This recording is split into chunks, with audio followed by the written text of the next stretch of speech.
বহুত দিনৰ পৰাই বেমাৰ, যাৰ কাৰণে ভিডিঅ' দিব পৰা নাছিলোঁ আৰু এতিয়া অকণমান ভাল পাইছিলোঁ, ভাবিলোঁ কিবা অকণমান দেখুৱাওঁ বুলি। মই এইকেইদিনত এটা কথা ভালদৰেই বুজি পালোঁ যে যদি কিবা এটা কাম আমি কৰিম বুলি ভাবোঁ, সেইটো যেতিয়া ভাবোঁ তেতিয়াৰ পৰাই ষ্টাৰ্ট কৰি দিব লাগে। কালিৰ পৰা কৰিম, কালিৰ পৰা পঢ়িম বুলি যদি থৈ দিওঁ ন, তেতিয়াহ'লে যে সেইটো কেতিয়াও নহয়।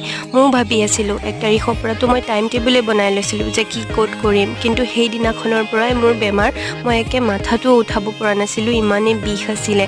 এতিয়া কফ চৰ্দি বহুত আৰু তো সেইকাৰণে যেতিয়াই ভাবোঁ তেতিয়াই কৰি দিব লাগে বুলি মানে মই বুজিলোঁ আৰু পঢ়াই হোৱা নাই বহুত দিনেই হ'ল। যিবোৰ ভাবিছিলোঁ সেইবোৰ যেন মানে ৰৈয়ে গ'ল ভাবা মতেই।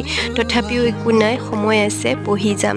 তো আজি বহুত দিনৰ পৰাই ভাবি আছিলোঁ বিস্কুট বনাম বুলি। দেউতাই কৈ আছিলে বস্তুখিনি আনিহে দিলোঁ, এতিয়ালৈকে দেখোন বনোৱাই নাই।